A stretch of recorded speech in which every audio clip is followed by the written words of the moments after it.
Our next presenter is Jennifer-Fremont-Smith. She's the co-founder and CEO of Krash. That's Krash with a K, a network of shared living spaces called, of course, KrashPads, where residents immerse themselves in the culture of entrepreneurship. That is her thing. Founded in March of this year, already has locations in Boston, New York City, Chicago.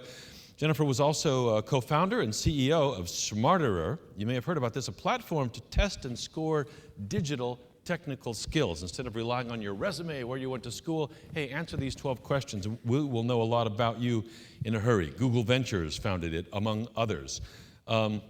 She's co-founder of 4 companies since graduating college. She has a history of identifying a need and using innovation and technology to enhance how we do business. This year, Women 2.0, there's one now, named our dear presenter, Jennifer, one of the 10 entrepreneurs to watch. We will watch her right now. Jennifer, welcome. Wow. Great to have you here. Jennifer-Fremont. Thank you. Thank you very much.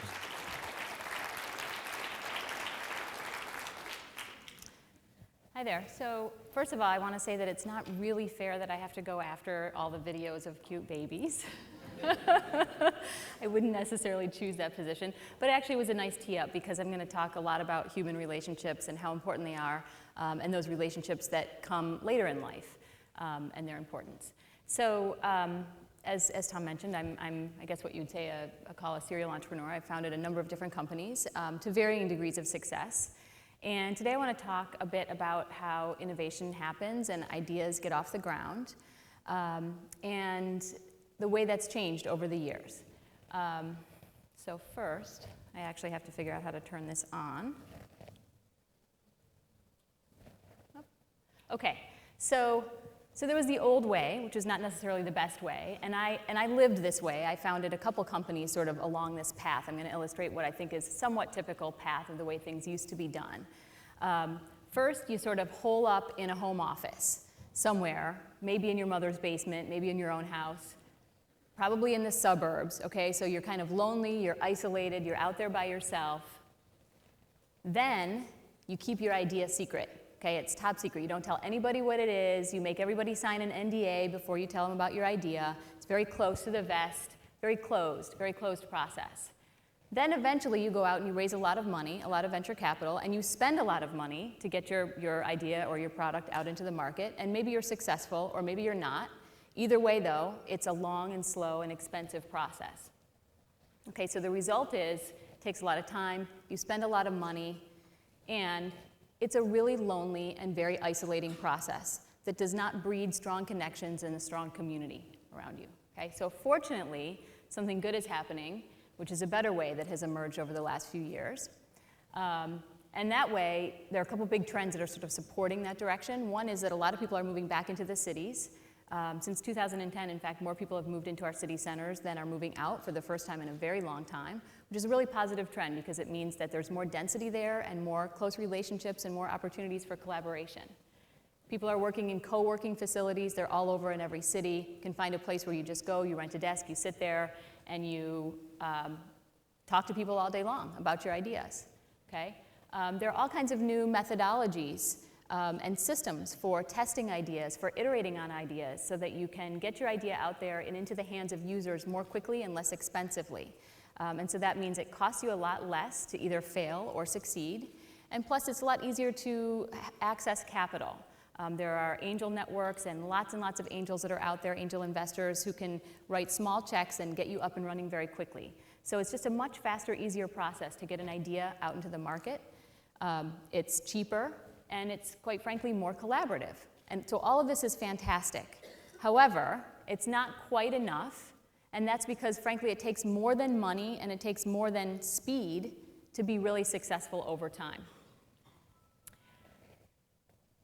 To this day, still, the single biggest determinant of your success as an innovator, as an entrepreneur, as a founder, really lies in the strength of your network.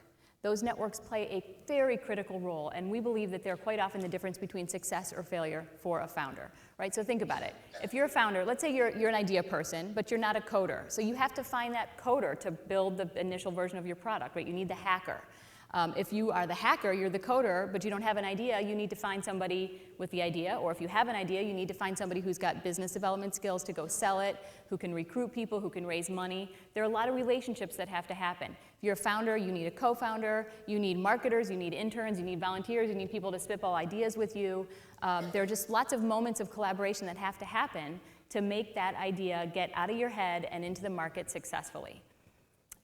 You need, for example, warm introductions to investors, because the minute you cold call an investor is the minute you will never ever get money from that investor. Okay, so these warm introductions are really, really important.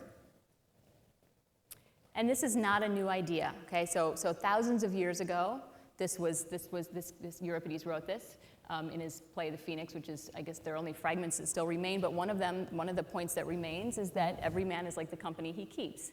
And so, as we've all heard this adage many, many times, show me your friends and I'll show you your future. It's alive and well today. Okay, so the challenge is, this is not an easy thing to do. It takes years and years to build those networks that will make you effective and make you successful, right? You have to go to lots and lots of different networking events. They're cold, they're impersonal, you pass out business cards, you kiss a lot of frogs, you don't necessarily get anywhere quickly. And it's a really painful, and it's still kind of a lonely and isolating and painful and difficult experience to do this. And yet it's so critical. So it's also a chemistry thing, right? So like relationships don't just happen overnight, and there's no sort of lean and agile methodology for building strong human relationships. But what if you could create a big chemistry experiment, and you could carefully select the elements and then turn up the heat and accelerate the interactions between people? What if you could do that? What would happen? What if you could figure out how to sort of smash people together in almost like a particle accelerator for people and release the potential that exists among them and between them, okay? So that's what we're doing at Krash. So as Tom mentioned, Krash is a network of shared living spaces called KrashPads, where entrepreneurs immerse themselves in the culture of innovation and entrepreneurship by co-living for a period of 2 to 5 months with like-minded people. And they do it because they want to actually accelerate this process of network building and relationship building. And they live there, and they build these connections, and they build opportunities for collaboration and community and, quite frankly, fun. All right? And so this is working really well. We opened our first KrashPad in Kendall Square 7 months ago in March. And since then, we've opened 3 in the Boston area, 1 in New York, and 1 in Chicago. And we're going nationwide and internationally with this. So we're building these all over the US and beyond. And the idea really is to take people who are sort of self-selected for a commitment to community and a desire to come together in a way where they can deeply collaborate and deeply immerse themselves and exchange ideas in a really open way, and build those relationships that otherwise could take sometimes years and years to build. In the 7 months since we've been open, we've housed hundreds of people. We've had numerous companies formed between people who met while living at a KrashPad, many, many lifelong relationships formed, and many incredibly cool and innovative ideas hatched upon the whiteboard-covered walls of KrashPads. So I'd love to show you guys just a quick video of sort of what it's like.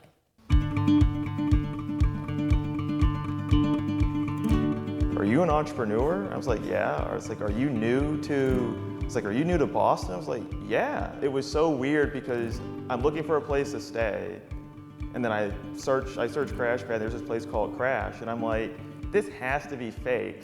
It was perfect because I was looking for both a community where I could live and also for an opportunity to get networked within the entrepreneurship scene here.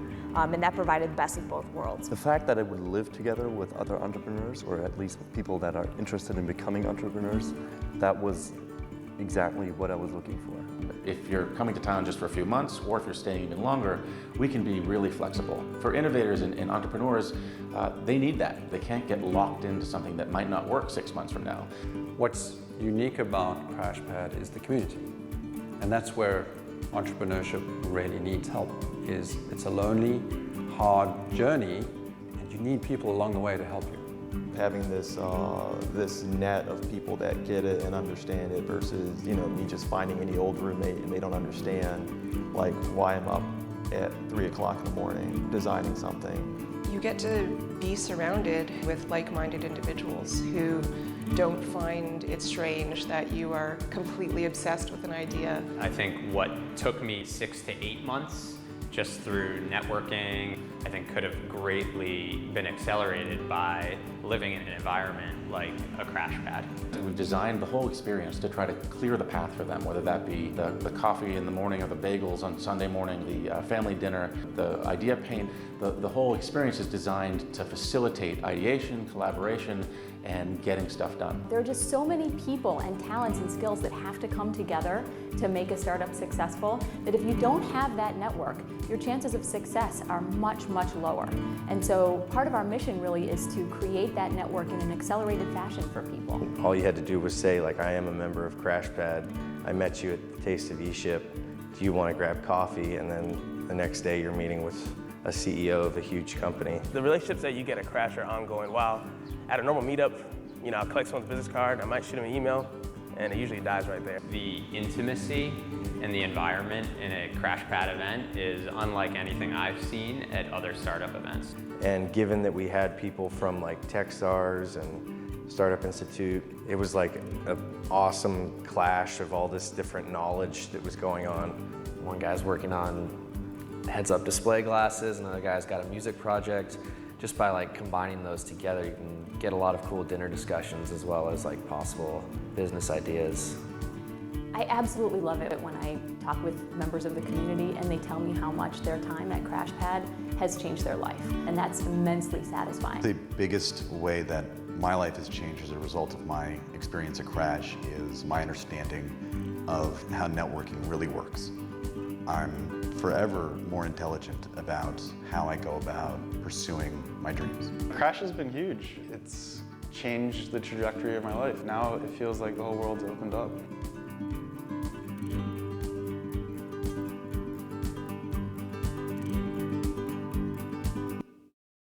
So, to sort of sum it up, if we look around, lots of people like to talk, and lots of people like to say they're going to build a product or start a company or do something innovative or change the world. But the truth is, for so many people, it's just talk, and it never actually happens. Most people don't ever actually do that, right? But some people will do that, and our mission is to find those people and support those people with the relationships that they need to be successful and arm them with the resources that they need to be successful so that they can be successful more quickly and more often. And that's what we do at Krash. Thank you. Jennifer, wonderful. Thank you very much. Jennifer-Fremont-Smith, thank you so much. That's terrific. I loved your video, though it sent me into a kind of a tailspin of intergenerational. Yeah. I mean, there are those grand, horrifying moments of awareness of generational differences, you know. Yeah. I mean, we did this, but whiteboard-covered walls. Well, they only just invented that, so. Well, I know, but I mean, we got together, it was Grateful Dead and tie-dye and a sack of weed and grooviness. Yeah.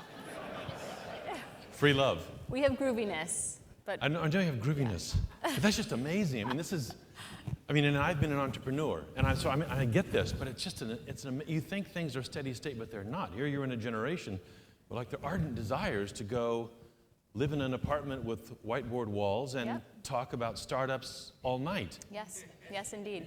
We were talking about, like, Kant, and maybe they talk about that too. They do. It's amazing the types of conversations that they have. You know, we come into one of these KrashPads and I see all this stuff written on the walls, and I don't understand what 3/4 of it is, actually. I think it's fantastic. I can see how it would work. I mean, here we are, just a hop, skip, jump away from our innovation district. Yep. Your locations in Boston, where are they?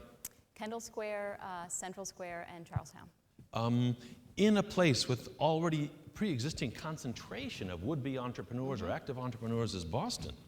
And tight poles around which they live, MIT, and why do you need KrashPads? I mean, I used to stay with my buddy who was studying AI at MIT in some cockroach-infested, wonderful place over there full of people, you know. We didn't have whiteboards, we didn't need them, I'm telling you, but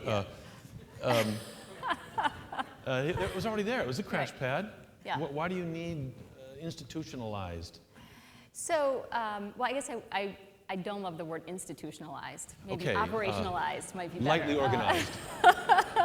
But the reason you need it is that, well, look, I've been an entrepreneur my whole career, and I had roommates who were like in law school or they were investment bankers, and they were saying to me, why don't you go get a real job? Like, what are you doing? Yeah. And so anybody who's trying to No, do I get something it. a little different is surrounded by those people who just don't get it. Yeah. And so when you're really committed to an idea, you want to be surrounded by people who get it and who will support you, right? Because every day you're slogging it out in the trenches, and half the time you think you're going to take over the world, and the other half of the time you think you are the biggest idiot on the face of the earth, and you need people who kind of get that and can sort of hold your hand through that. There are personal relationships that are really important to support the entrepreneur or the startup person or the person who's doing something innovative through this process, and that's a big part of what we deliver. Do you watch The Big Bang on TV? No, I don't have TV. You gotta watch The Big Bang. You don't know Sheldon? I mean, this sounds like, no, not really. No, I'm messing with you. Madam, what is your business model? KrashPads doesn't sound highly, I mean, in my day, that wasn't really lucrative. Yeah, well, we make money in a couple ways. So first of all, the Equity? the members. Like I gotta give you 5% to live in your No, KrashPad? so we're not an accelerator in that way. So we're like the traditional sort of startup accelerator model will take equity in the startups that come, but we're much more interested in supporting individuals. So many of them have a startup, but we care more about the individual and their success over time than we do about any given startup. And so there's a rental piece of it, right? So when members are accepted into the program, they pay rent. Organizations, we're still new, right? We're only 7 months old, but is it a business or a mission? Well, it's both, and I believe it can be both. So I mean, we have you done a business, EBITDA kind of looks like what? I mean, what percentage of Americans do you think are going to move into KrashPads and become whiteboard world changers? So that's hard to answer, but I will tell you that The right now. VCs have to ask you that question, right? Sure. Okay, you got 42 now. When will we have 42,000? Yeah, that's a fair question. I'll tell you that right now we have 20 applications for every one spot that we have open. So it's actually harder to get into KrashPads than it is to get into Harvard.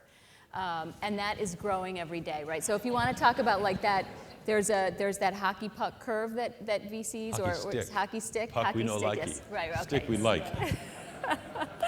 Well, we're skating where the puck is going, so I gotta get the puck in there somewhere, right? Wow.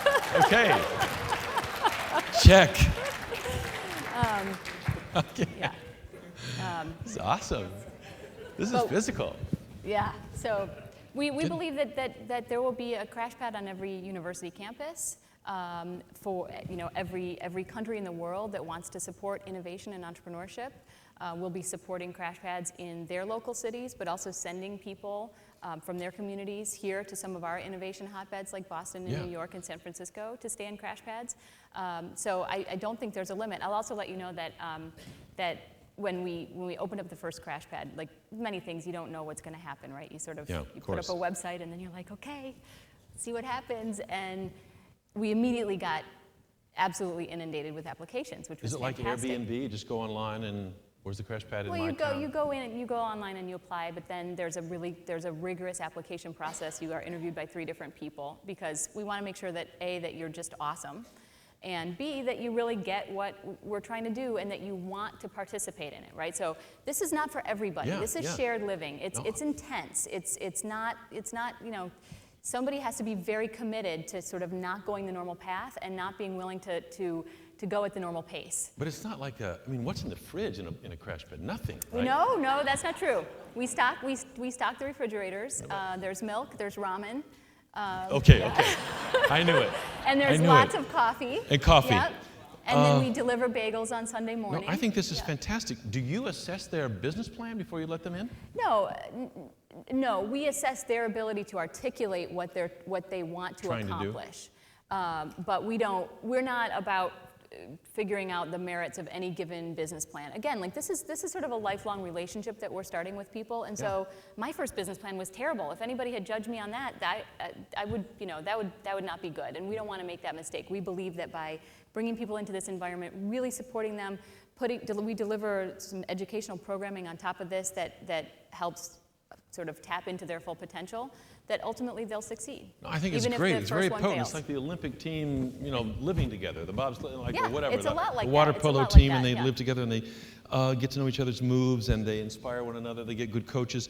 Talk about Boston as a culture of innovation. We know a lot has happened here, but this is a game, you know, where it never ends. You got to be skating where the puck is. Yep. How's Boston today in terms of its innovation, vitality? I mean, this is kind of your arena. Yep. How are we doing versus the competition? I think Boston is an amazing startup community, innovation community, absolutely amazing. First of all, Boston is a little smaller than some of the other hubs like New York and San Francisco, and so therefore it's actually a little easier to get plugged in here. And because the community is smaller, I find it to be extremely supportive. And so, you know, if you're out there and you have an idea, you will find sympathetic people who will listen to you, who will give you advice, who will spend time telling you, like, don't do that, or do it. Yeah, it's absolutely a great community. And the other thing is, like, right now we have 44 spots in KrashPads in Boston, right? And within the 44 people today, we have 4 PhDs who are there. One is an astrophysicist from Harvard University. Of course. Right, so it's just like, it's amazing to have this incredible confluence of different disciplines all in one place. Jennifer-Fremont and Krash, we can only wish you extremely well. Good for the city, good for the country, good for everybody. God bless. Go do it. Thank you very much. Thank you very much for sharing with us. Thank you. Thank you. Jennifer-Fremont and Krash.